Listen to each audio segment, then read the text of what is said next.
بسم اللہ والحمد للہ والصلاۃ والسلام علی رسول اللہ۔ سامعین محترم، رمضان کی آمد ہے۔ چند دنوں کے بعد رمضان المبارک کا آغاز ہونا ہے۔ رمضان المبارک کی عظمت کیا ہے، اہمیت کیا ہے، اس سے ہم فائدہ کیسے اٹھا سکتے ہیں، آج کی نشست اسی حوالے سے ہوگی۔ اللہ تعالیٰ ہمیں سمجھنے کی اور ان باتوں پر عمل پیرا ہونے کی توفیق نصیب فرمائے۔ جہاں تک رمضان المبارک کی اہمیت کا تعلق ہے، ہر مسلمان اس سے آگاہ ہے، اور ایک نبی اکرم صلی اللہ علیہ وسلم کا قول مبارک، حدیث مبارکہ ہم میں سے اکثر کو یاد ہے کہ اسلام کی بنیاد 5 چیزوں پر ہے: کلمہ شہادت، نماز، روزہ، حج، زکوٰۃ۔ تو یوں کہا جا سکتا ہے کہ روزہ ارکان اسلام میں سے درمیانہ رکن ہے، بڑا اہم رکن ہے۔ جہاں یہ مہینہ عظمتوں والا ہے، برکتوں والا ہے، وہیں پہ اس سے اگر فائدہ نہیں اٹھائیں گے تو اس پہ صرف یہ نہیں ہے کہ اجر سے محروم ہو جائیں گے، بلکہ ایک اور امکان موجود ہے کہ اللہ کی ناراضگی کا شکار نہ ہو جائیں کہیں۔ اس حوالے سے بھی وہ حدیث مبارکہ بڑی مشہور ہے کہ آپ صلی اللہ علیہ وسلم نے ممبر کی پہلی سیڑھی پہ قدم رکھا اور فرمایا آمین، دوسری پہ قدم رکھا فرمایا آمین، تیسری پہ قدم رکھا فرمایا آمین۔ تو صحابہ نے پوچھا یا رسول اللہ، آج عجیب بات دیکھی ہے، ایسی بات دیکھی ہے جو اس سے پہلے آپ نے نہیں کی۔ تو نبی اکرم صلی اللہ علیہ وآلہ وسلم نے سمجھایا، صحابہ کو بتایا کہ جب میں نے پہلی سیڑھی پہ قدم رکھا تو جبرائیل امین آئے تھے، اور انہوں نے ایک دعا مانگی کہ یہ اللہ، ہلاک اور برباد ہو جائے وہ شخص جسے والدین دونوں یا دونوں میں سے کوئی ایک زندہ مل جائے اور وہ ان کی خدمت کر کے جنت نہ حاصل کر لے، تو ایسا شخص ہلاک ہو جائے، برباد ہو جائے، تباہ ہو جائے۔ تو میں نے کہا آمین۔ دوسری سیڑھی پہ قدم رکھا تو جبرائیل امین نے کہا کہ ہلاک اور برباد ہو جائے وہ شخص جس کے سامنے آپ کا نام لیا جائے اور وہ آپ پہ درود نہ پڑے۔ میں نے پھر کہا آمین۔ اور پھر جب تیسری سیڑھی پہ قدم رکھا تو جبرائیل علیہ السلام نے دعا کی کہ ہلاک ہو جائے، برباد ہو جائے وہ شخص، نامراد ہو جائے وہ شخص جسے رمضان ملے اور اپنی بخشش نہ کروا لے۔ تو میں نے پھر کہا کہ آمین۔ تو یہ بڑا نازک معاملہ ہے، اس مہینے سے ہم نے فائدہ بھی اٹھانا ہے، اور فائدہ نہ اٹھائیں گے اگر تو اللہ کے غضب کا، ناراضگی کا شکار ہو سکتے ہیں، اس سے بھی بچنا ہے۔ اللہ تعالی ہمیں یہ توفیق نصیب فرمائے۔ اس مہینے کی قدر کس قدر ہے کہ نبی اکرم صلی اللہ علیہ وسلم رجب کے اندر دعا مانگنا شروع کرتے تھے، یا اللہ شعبان اور رمضان تک ہمیں پہنچنا نصیب فرما۔ یعنی رمضان سے 2 مہینے پہلے رمضان کا انتظار شروع کرتے تھے، اس سے استفادہ حاصل کرنے کے لیے دعا کرتے بھی تھے اور صحابہ کو بھی سکھاتے تھے۔ وہی بابرکت مہینہ ہے جس کا آغاز ہوا جاتا ہے قرآن مجید میں سورۃ البقرہ کا 23واں رکوع، 6 آیات 183 تا 188 اس حوالے سے بڑی عجیب ہیں کہ روزے کے احکامات کیا ہیں، پہلا حکم کیا تھا، آخری کیا ہے، رمضان کے روزوں کی حکمت کیا ہے، اس کا حاصل کیا ہے، احکام اور مسائل کیا ہیں، یہ سب کے سب ایک رکوع کے اندر جمع کر دیے گئے۔ ورنہ ہمیں پتہ ہے کہ نماز کا تذکرہ قرآن مجید کے اندر لگ بھگ 700 مقامات کے اوپر موجود ہے، حج کا تذکرہ بھی کم و بیش 4 جگہوں پہ موجود ہے، زکوٰۃ کا تذکرہ تو بار بار موجود ہے، لیکن روزہ رمضان کا ایسا رکن ہے کہ جس کو اللہ نے قرآن مجید کے اندر صرف ایک ہی مقام پر، ایک ہی رکوع کے اندر تمام کا تمام بیان کر دیا۔ گویا روزوں کی اہمیت، فلسفہ، قدر و قیمت سمجھنے کے لیے ایک رکوع کو سمجھ لینا بھی کافی ہو جائے گا۔ اللہ تعالیٰ ہمیں سمجھنے سمجھانے میں آسانیاں پیدا کرے۔ اب ہم ایک ایک آیت جو ہے اس رکوع مبارکہ کی پڑھیں گے، اس کا ترجمہ بھی سیکھیں گے۔ اللہ تعالیٰ سے دعا کرنی چاہیے کہ کہنے سننے کے بعد اللہ تعالیٰ ہمیں اس پر عمل پیرا ہونے کی توفیق نصیب فرمائے۔ پہلی آیت ہے، یا ایھا الذین آمنوا، اے ایمان والو، کتب علیکم الصیام، تمہارے اوپر روزہ فرض کیا گیا ہے۔ سیام کا لفظ ہم عام طور پہ اس کا ترجمہ روزے بھی کر دیتے ہیں، تو روزہ یہ واحد مصدر ہے، واحد ترجمہ کیا جاتا ہے۔ کتب علیکم الصیام، تمہارے اوپر روزہ فرض کیا گیا ہے، کما کتب علی الذین من قبلکم، جیسے ان پر فرض کیا گیا تھا جو تم سے پہلے تھے۔ لعلکم تتقون، تاکہ تم متقی بن جاؤ۔ رمضان کے روزے 2 ہجری میں تحویل قبلہ سے چند دن پہلے فرض ہوئے، لیکن رمضان والے، یہ صرف ایک ہے روزے کی فرضیت، ایک ہے رمضان کی فرضیت۔ عرب کے اندر بھی لوگ روزہ رکھا کرتے تھے، عام طور پہ وہ جو روزہ رکھا کرتے تھے وہ عاشورہ کا روزہ رکھا کرتے تھے، اور نبی اکرم صلی اللہ علیہ وسلم بھی وہ روزہ رکھا کرتے تھے۔ پھر جب آپ ہجرت کر کے مدینہ تشریف لے آئے تو پھر آپ ایام 20 کے روزے رکھا کرتے تھے، 13 14 15 ہر مہینے کی، اس کا روزہ رکھا کرتے تھے، اور اس کے بعد رمضان کے روزے فرض کر دیے گئے۔ تو پھر آپ نے صحابہ کرام کو بتا دیا کہ جو روزے رکھنا چاہتا ہے، عاشورہ کا رکھنا چاہتا ہے رکھ لے، ایام 20 کا رکھنا چاہتا ہے رکھ لے، لیکن رمضان کے روزے فرض ہوں گے۔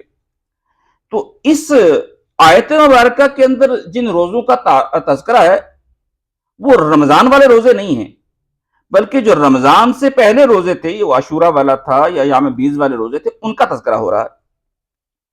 وہ ان کے ذریعے سے روزہ فرض کر دیا گیا، بعد میں پورے رمضان کے روزے فرض کر دیے گئے، اس بات کو سمجھنا چاہیے۔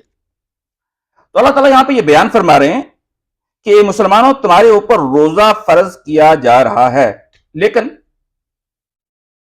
تمہیں یہ زیادہ مشکل اور دشوار محسوس نہیں ہونی چاہیے۔ اس لیے یہ کوئی ایسی عبادت نہیں ہے جو صرف تمہارے اوپر ہی فرض کی گئی ہے، بلکہ تم سے پہلے جتنی بھی امتیں گزری ہیں، جن کو بھی شریعت عطا کی گئی تھی، سب پر روزہ فرض تھا۔ بلکہ آسمانی مذاہب کیا، وہ مذاہب جن کا تعلق اللہ کے ساتھ نہیں ہے، فلسفیانہ مذاہب ہیں، ان کے ہاں بھی اللہ کا قرب حاصل کرنے کا بہترین ذریعہ اپنے آپ کو بھوکا رکھنا ہے۔ تو گویا روزہ ہر دور کے اندر، ہر مذہب کے اندر بڑا اہم سمجھا جاتا ہے قرب الہی کے حصول کے لیے۔ تو یہاں پہ بھی یہی کہا گیا کہ مسلمانوں، یہ ایسی عبادت نہیں ہے کہ جو تمہارے اوپر اچھوتی، انوکھی اور پہلی دفعہ فرض کی گئی ہے، بلکہ یہ ایسی عبادت ہے جو ہمیشہ سے گویا چلی آ رہی ہے۔ کتب علیکم الصیام کما کتب علی الذین من قبلکم، آگے وجہ بیان کر دی، لعلکم تتقون، تاکہ تم متقی بن سکو۔ اب ذرا اس لفظ متقی کا فہم بھی حاصل کیا جائے، تقوی کو بھی سمجھا جائے۔ حضرت عمر رضی اللہ تعالیٰ عنہ ایک دفعہ حضرت ابی بن کعب رضی اللہ تعالیٰ عنہ سے ملے اور پوچھنے لگے کہ ابی، تقوی سے کیا مراد ہے؟ اچھا، بڑی عجیب سی بات محسوس ہوتی ہے کہ حضرت عمر ایک صحابی سے پوچھ رہے ہیں، وہ اسے سمجھنے کی کوشش کر رہے ہیں کہ وہ بتائیں کہ تقوی کیا ہے۔ وجہ اس کی سمجھ لیجئے کہ ابی بن کعب رضی اللہ تعالیٰ عنہ وہ صحابی ہیں جن کے بارے میں نبی اکرم صلی اللہ علیہ وآلہ وسلم نے ارشاد فرمایا کہ اقرأہم ابی بن کعب، میرے صحابہ میں سے قرآن کے سب سے بڑے قاری ابی بن کعب ہیں۔ یہ نبی اکرم صلی اللہ علیہ وسلم کی طرف سے سرٹیفکیٹ ہے، اور قاری سے مراد ہمارے ہاں والا قاری نہیں ہے جو قرآن مجید بہت لمبی سانس کے اندر پڑھتے ہوں، بہت خوبصورتی کے ساتھ پڑھتے ہوں، مخارج کا اور ہر چیز کا دھیان رکھ کے پڑھتے ہوں۔ دور نبی صلی اللہ علیہ وآلہ وسلم میں یہ مفہوم شامل تھا تو قرآن مجید کو اچھا پڑھے، لیکن اس کے اندر ایک اور مفہوم بھی شامل تھا، اس کا مفہوم بھی سمجھتا ہو، شان نزول سمجھتا ہو، احکام سمجھتا ہو۔ تو جو یہ ساری چیز سمجھتا ہو، اس کے لیے قاری کا لفظ استعمال کیا جاتا تھا۔ تو نبی اکرم صلی اللہ علیہ وسلم نے فرمایا کہ میری امت کے قاریوں میں سے سب سے بڑے قاری ابی بن کعب ہیں، لہٰذا حضرت عمر نے ان سے پوچھا کہ بتاؤ تقوی کیا ہے۔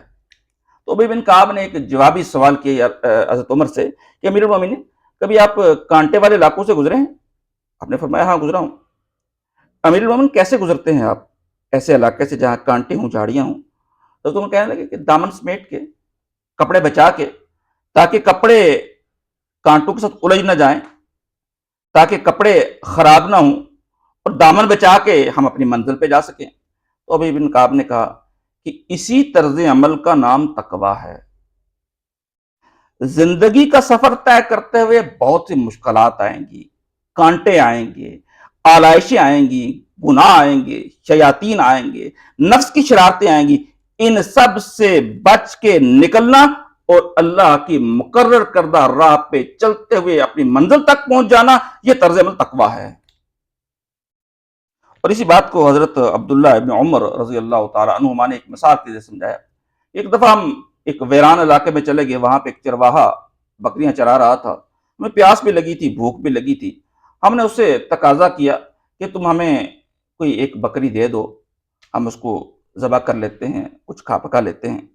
اس نے انکار کر دیا۔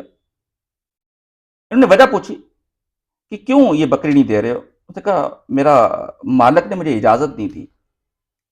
حضرت عمر کے ذہن میں ایک تجسس، عبداللہ ابن عمر کے ذہن میں تجسس پیدا ہوا۔ ذرا اس آدمی کو مزید پرکھنے کے لیے کہنے لگے تمہارا مالک یہاں کہاں ہے؟ وہ تو کہیں شہر کے اندر بیٹھا ہوگا، بستی اور آبادی کے اندر موجود ہوگا، یا جنگل کون دیکھ رہا ہوگا؟ ایک بکری دے دو ہمیں، پیسے لے لو اس کے۔ وہ کہنے لگا، غلام کہنے لگا میرا مالک تو مجھے نہیں دیکھ رہا، لیکن وہ اوپر والا مالک تو دیکھ رہا ہے۔ تو عبداللہ ابن عمر کہنے لگے کہ ہاں، پھر مجھے سمجھ آ گیا کہ تقویٰ سے کیا مراد ہے۔ اب روزے کا جو مقصد بیان کیا جا رہا ہے لعلکم تتقون، تاکہ تمہارے اندر تقویٰ پیدا ہو جائے۔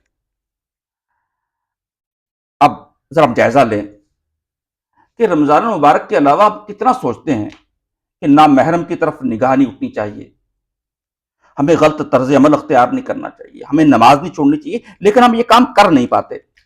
جو ہی رمضان آتا ہے نگاہیں از خود جھک جاتی ہیں، مسجدیں آباد ہو جاتی ہیں۔ یہ کیا ہوا؟ اللہ نے رمضان کی برکت سے ہمارے اندر تقویٰ پیدا کر دیا، اور یہی مقصد تھا روزے کا۔ ایک چھوٹی عمر کا بچہ، بھوکا پیاسا، ہونٹ خشک، فریج کے اندر جوسز موجود، شربت موجود، لیکن وہ نہیں پی رہا، تنہائی کے اندر بھی نہیں پی رہا۔ کیوں؟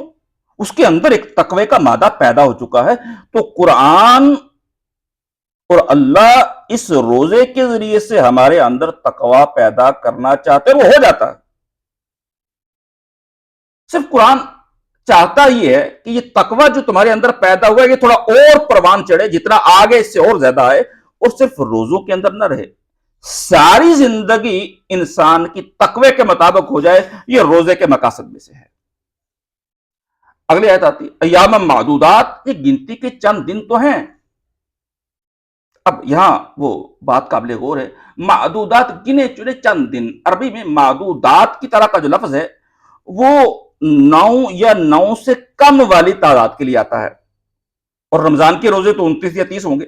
تو گویا الفاظ بھی یہ نشاندہی کر رہے ہیں کہ یہاں پہ رمضان کے روزوں کا تذکرہ نہیں ہے، وہ تو 29 یا 30 ہیں، یہ ان سے کم کا تذکرہ ہے۔ گویا وہ ایام 20 والے روزے، رمضان کی فرضیت سے پہلے والے جو روزے تو ان کا تذکرہ ہو رہا ہے۔ ایام معدودات، گنتی کے چند دن تو ہیں۔ اب اللہ آرگومنٹ دے رہے ہیں، بندے کو سمجھا رہے ہیں کہ روزہ بظاہر مشکل ہے، لیکن چند دن تو ہیں۔ چند دن آدمی مشکل برداشت کر ہی لیتا ہے، اس کے بعد باقی 11 مہینے تم کھانے پینے کے اندر آزاد ہو، کوئی پابندی تمہارے اوپر موجود نہیں ہے۔ اور ایک اور اشارہ بھی کہا جا رہا ہے، ایام معدودات، یہ چند دن ہیں، فائدہ اٹھا سکو تو اٹھا لو، یہ دن واپس نہیں آئیں گے۔ ایام معدودات، گنتی کے چند دن ہیں۔ اچھا، اتنی اہمیت گنوائی، تو کبھی ایسا ہو بھی جاتا ہے کہ آدمی سے کوئی روزہ رہ جاتا ہے، اور آدمی سے روزہ رہ جائے تو ظاہر سی بات ہے پریشانی ہوگی، اتنی بڑی عظمت میں حاصل نہیں کر سکا۔ تو اللہ فرما رہے ہیں فَمَنْ كَانَ مِنْكُمْ مَرِيضًا، اگر تم میں سے کوئی مریض ہو، او علی سفر، یا سفر پہ ہو، فَعِدَّةٌ مِّنْ أَيَّامٍ أُخَرَ، تو وہ بعد کے دنوں میں گنتی پوری کر لے۔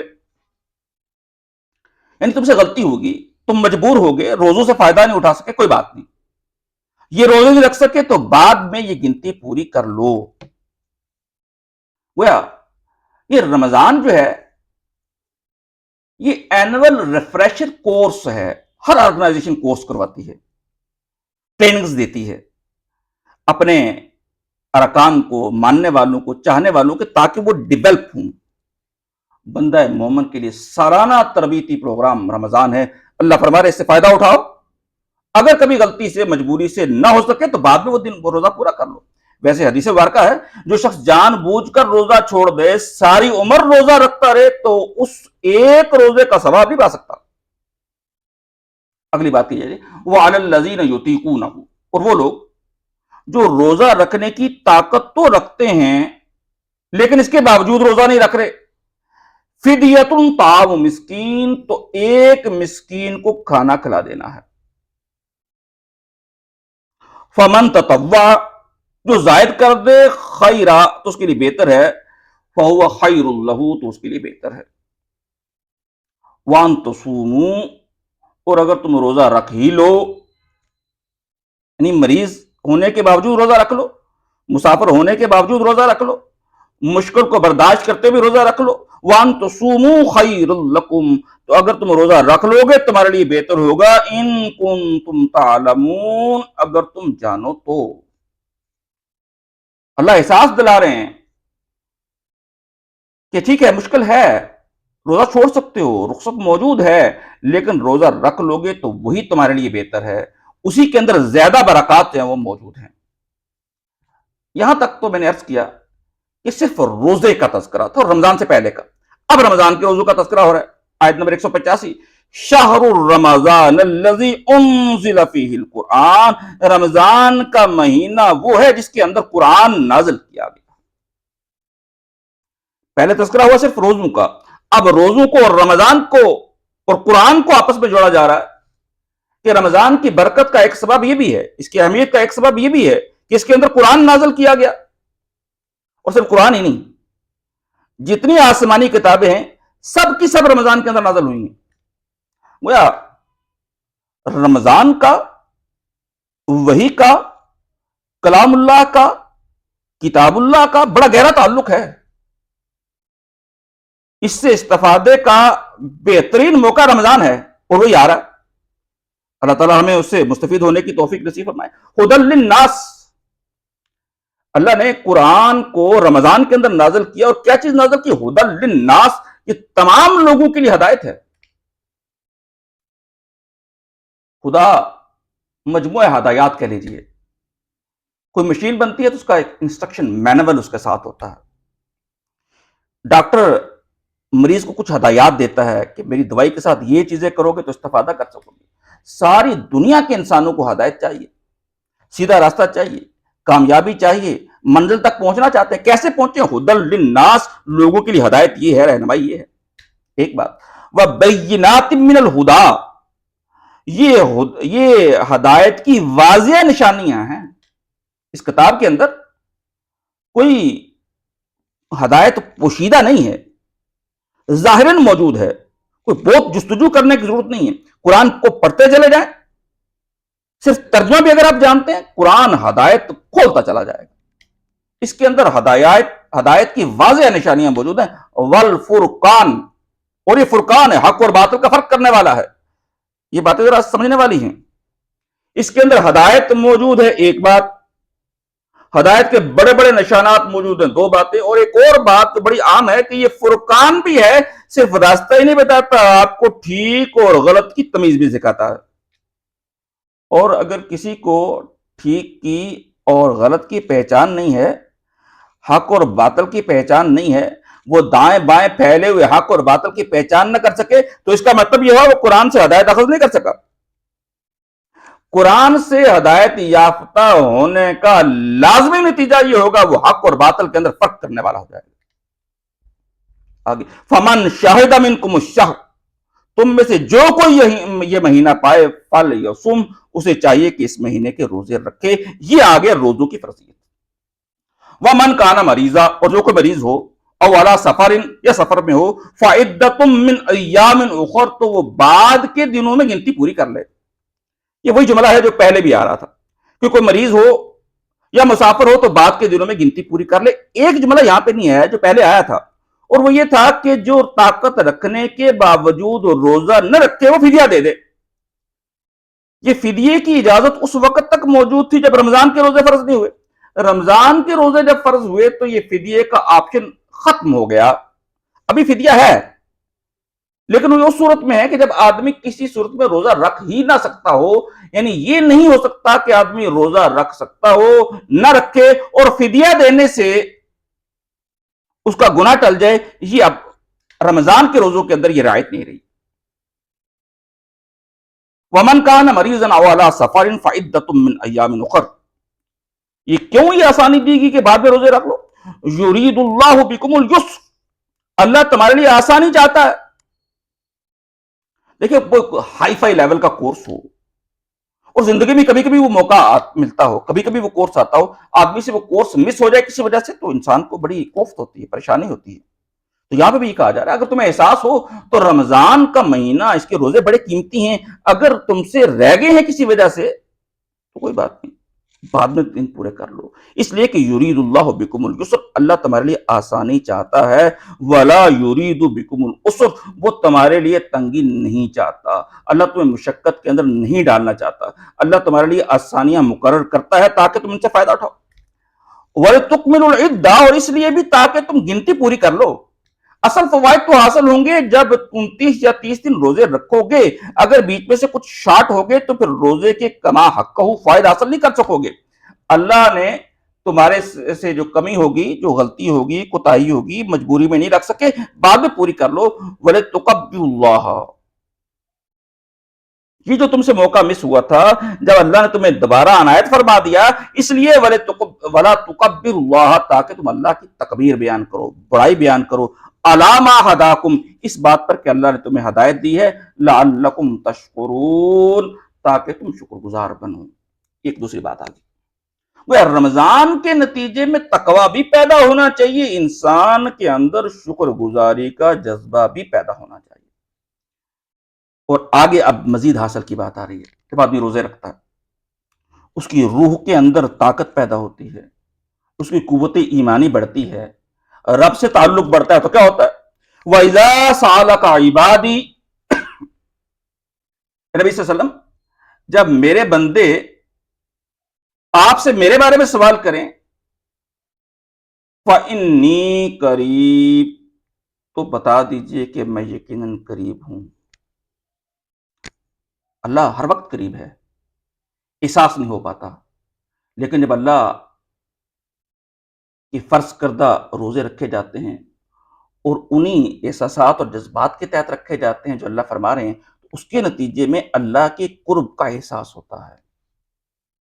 اجیب دعوت الداعی اذا دعان، میں پکارنے والے کی پکار کو سنتا ہوں جب مجھے بلاتا ہے۔ اور جسے ورگا ہے کہ آخرات کے آخری پہر اللہ سمائے دنیا پہ آتا ہے اور پکارتا ہے کہ کوئی ہے جو مانگے اور میں عطا کروں، جو اپنے گناہوں کی بخشش چاہے اور میں اس کو بخش دوں۔ فَلْيَسْتَجِيبُوا لِي، انہیں چاہیے کہ وہ میری بات بھی تو سنیں، وَلْيُؤْمِنُوا بِي، اور میرے پر ایمان لائیں، لَعَلَّهُمْ يَرْشُدُونَ، تاکہ وہ ہدایت پائیں۔ یہ راشدون کا لفظ وہی ہے خلیفہ راشد والا، یعنی جب آدمی رمضان کے روزے رکھتا ہے، رب سے تعلق پیدا کرتا ہے، تو پھر وہ رشد والا ہو جاتا ہے، ہدایت والا ہو جاتا ہے۔ اللہ تعالی ہمیں بھی یہ رشد و ہدایت والا ہونے کی توفیق نصیب فرمائے۔ انشاءاللہ اس عنوان پہ باقی گفتگو ہم اگلی نشست کے اندر جاری رکھیں گے۔ اللہ تعالی ہمیں سمجھنے کی اور اس کے مطابق رمضان سے استفادہ کرنے کی توفیق نصیب فرمائے۔ وآخر دعوانا ان الحمد للہ رب العالمین۔